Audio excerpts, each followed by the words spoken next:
Tere! Olen nii mõnelgi aastal pärast talvise eksamisessiooni lõppu teinud väikse kokkuvõtte tagasivaate eksamile. Sellel aastal teen natuke teisiti, räägin mitte ainult eksamist, vaid ka mõnest ülesandest, mis olid kontrolltöödes ja mis tudengitele raskusi valmistasid. Aga kõigepealt lühike kokkuvõte keemiaaluste sellest hooajast. Siin on näha eksamipunktide jaotus, kõige enam saadi 9 punkti, aga küllaltki paljud said sellest rohkem, keskmine oli kusagil 10 kandis ja oli ka 2 tudengit, kes saavutasid maksimumi ehk 20 punkti.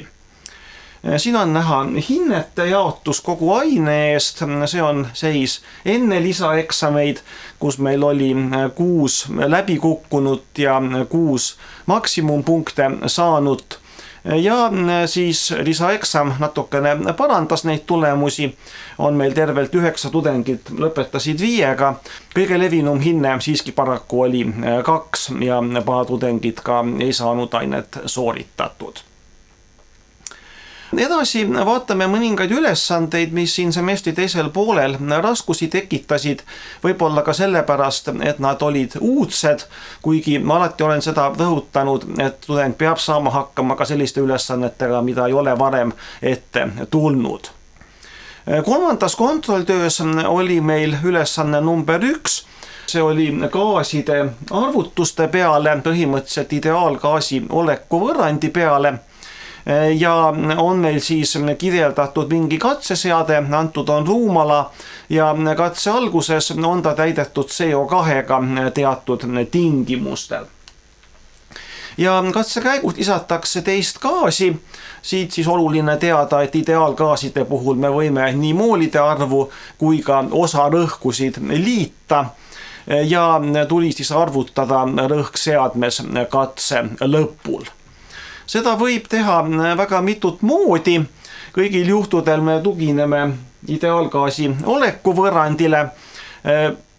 On variant, et me arvutame välja mõlema gaasi moolide arvu ja liidame need kokku ja sealt tagasi arvutame lõpprõhu. Aga on ka variant, mida enamik tudengeid olid teinud, et olid arvutanud selle lisanduva rõhu ja nüüd siin oluline viga, mida väga paljud kogemata tegid, unustasid lõpuks liitmata selle algselt seadmes olnud rõhu. Ehk pakuti lõppvastuseks meil rõhu muutust, lisandunud rõhku, aga mitte seda, mis on 2 komponendi summa. Muidu lahenduskäik on üsna sirgjooneline.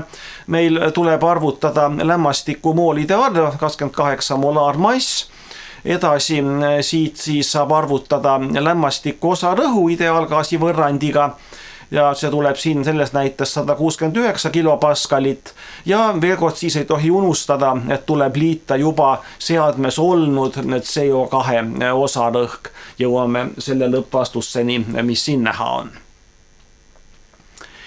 Teine ülesanne, mis ka on küll mingil kujul meil varem läbi jooksnud, oli vist ka harjutustunnis, oli ta meil mõne varasema aasta eksamil, aga kontrolltöös tundus, et pakkus üllatavalt suuri probleeme.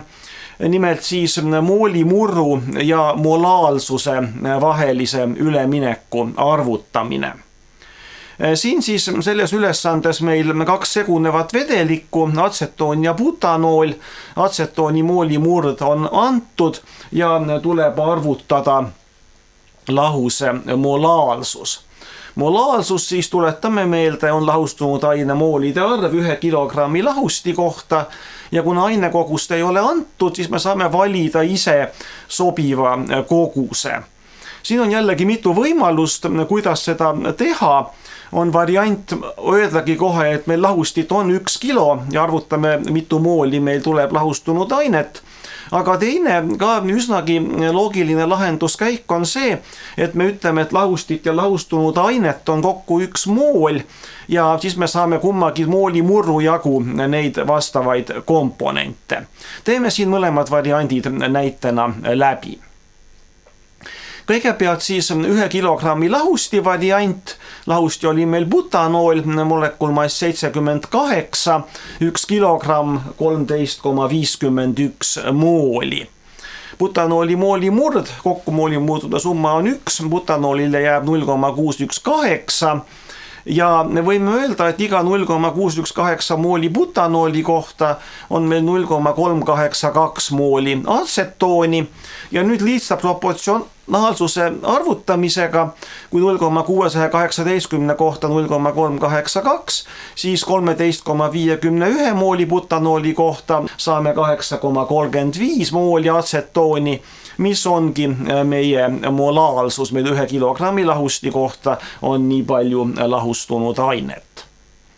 Teine variant seda ülesannet teha, kui me ütleme, et meil on kokku lahustit ja lahustunud ainet 1 mool, jällegi arvutame siit butanooli moolimurru, meil on 0,382 mooli atsetooni, 0,618 mooli butanooli, ja järelikult butanooli jällegi molaarmassiga arvestades on 145,73 grammi. Ja saame sellise lihtsa seose, kui 45,73 grammi butanooli kohta on meil 0,382 mooli atsetooni, kui palju on siis 1 kilogrammi ehk 1000 grammi kohta, lihtne proportsioon ja jõuame sama vastuseni, 8,35 molaalne on siis meie lahus antud juhul. Ja veel üks ülesanne samast kontrolltööst, seal oli ta ülesanne number 5, kus oli juttu soojusülekandest, sellist meil ei olnud ka pikka aega kontrolltöödes olnud, kuigi midagi analoogset me harjutustunnis olime käsitlenud. Ja antud juhul siis määratakse uuritava materjali soojusmahtuvus, kuumutades seda, asetades teadaolevasse kogusesse ja teadaoleva temperatuuriga vette. Ja pärast temperatuuride ühtlustumist me saame temperatuuri, milleni nad jõudsid. Ja idee on selles, et eladunud soojushulga absoluutväärtus on sama kui neeldunud soojushulga absoluutväärtus. Siin võiks põhimõtteliselt töötada ka plusside miinustega, teha seda selles mõttes korrektsemalt, aga siin mina oma lahenduskäigus olen lihtsalt lähtunud absoluutväärtustest. Soojushulk on massi, erisoojuse ja temperatuuri muutuse korrutis. Me saame avaldada soojushulga, mille vesi sai, kasutades andmeid, mis ülesandes antud, ja sellega sama palju pidi materjal soojust ära andma ja siin on meil nüüd otsitav C, ma olen ta punasega esile toonud. Need soojushulgad siis veel kord on võrdsed. Siit edasi lihtsalt tuleb korraldada ümber vastavad liikmed avaldistes, võrdsustada need 2 soojushulga avaldist, jagada üksteisega läbi ja me leiame, et meie uuritava materjali erisoojus on 0,857 ja ühik on meil kenasti ülesandes antud, nii et selle samas ühikus me saame ka vastuse. Et seda ülesannet oli ka tehtud nii ja naa ja osad tudengid olid üritanud siin hoopis mingeid muid valemeid rakendada, aga iseenesest midagi keerulist siin ju ei olnud. Edasi tuleme 4. kontrolltöö juurde, kust me vaatame kõigepealt ka ülesannet 1, mis oli keemilise tasakaalu peale. Ma veel kontrolltöö alguses ütlesin märksõna tasakaalutabel ja lootsin umbes sellist lahenduskäiku, mida ka paar tudengit olid teinud, aga me kohe vaatame ka alternatiivi, mida on ka võimalik rakendada. Kõigepealt tasakaalutabeliga lahendamise variant, meenutame, mis see on. Me paneme kirja oma algandmed, kui palju oli katse alguses komponente. Edasi me sõnastame, kui palju on need muutunud katse vältel, siin on meil otsitav X, mida me ei tea. H-joodi tekib 2X, sest et reaktsiooni koefitsient on 2. Ja liidame 2 rida kokku, saame lõpptulemuseks, millised on lõppkontsentratsioonid tasakaalu olekus. KP tasakaalu konstant, siis produktide antud juhul läheb veel ruutu osarõhk ja murrujoone alla jääb meil mõlema lähteaine osarõhud. Me näeme oma lõpp X-idega avaldised siia sisse, korraldame liikmed ümber, saame ruutvõrrandi, lahendi valem oli meil ka klassis antud ja seda lahendades 2 X-i võimalikku väärtust, üks viib negatiivse rõhuni, selle me jätame ära ja teise variandi jaoks saame siis joodi osa rõhu 0,124 või tegelikult korrektse ümardamisega paneme tähele, meil on 0,58 ja 54 on meil siin lähteandmed, et siis 2 kohta või 2 tüvenumbrit on meil 0,12 baari. Nüüd alternatiivne lahenduskäik, mida ka mitmed tudengid olid edukalt teinud, lähtub puhtalt nii-öelda algebrast või liikmete ümberkorraldamisest võrrandis. Siin on meil uuesti meie KP avaldis ja siin tuleb veel teha tähelepanek, et vastavalt reaktsiooni võrrandile meil joodi ja vesiniku osarõhud on võrdsed, me saame H2 rõhu asemel kohe kirjutada joodi oma ja mullujoone all meil tulebki siis joodi osarõhk ruudus ja siit väikse ümberkorraldusega, võttes mõlemalt poolt ruutjuure, me saame lihtsa seose, et H joodi ja joodi osarõhkude vahel on siis lihtne proportsionaalne seos koefitsiendiga ruutjuur tasakaalu konstandist. Teine tähelepanek on see, et meil tegelikult süsteemis rõhk katse vältel ei muutu, sellepärast et neil täpselt sama palju moole, kui on vasakul, on ka paremal. Me saame arvutada rõhusüsteemis, mis on siis 2 korda 0,58 ehk 1,16 baari ja nüüd need 3 avaldist kokku võimaldavad meil viia kõik välja joodi osarõhu peale. Meil on siis nii vesiniku kui joodi oma kui ka H-joodi oma avaldatud joodi osarõhu kaudu ja siit pärast väikest liikmete jällegi ümberkorraldamist ja jagamistehet me saame selle sama tulemuse 0,12 baari. Mitmed tudengid olid selliselt teinud ja ka väga õige tulemuse saanud. Kahjuks väga mitmetel oli see ülesanne kas üldse tegemata või siis valesti tehtud, sellepärast ma siin sellest ka räägin. Ja viimaks vaatame paari eksami ülesannet. Mul on juba mitmeaastane traditsioon. Esimene ülesanne eksamil on mooli arvutuse peale selline mitmeosaline ülesanne. Siin ma natuke sõnastust lühendasin, et siia slaidile paremini mahuks. Aga jutt oli meil siis sooda tootmisest ja sellest, et erinevate riikide andmed mul olid kasutada. Antud variandis siis Suurbritannias toodetakse umbes 350 000 tonni aastas ja küsime, kui palju tekib kõrvalprodukti. Siin siis reaktsiooni võrrand, kristallhüdraadina sooda molaarmass, seda muideks oli üldiselt kenasti leitud, ma ise kahtlesin, et siin võivad tulla probleemid, aga ei. Ja saame teada mitu mooli, siin antud juhul megamooli, tonn on 1 miljon grammi ehk megagrammi, nii et me võime siin ilma teisendamata töötada megagrammides ja megamoolides. Moolsuhe produktidel on 1 1 ja saame arvutada kaltsiumkloriidi massi, mis tekib. Ja nüüd asi, mida üllatavalt paljud tudengid unustasid või meelega jätsid tegemata, see on ümardamine.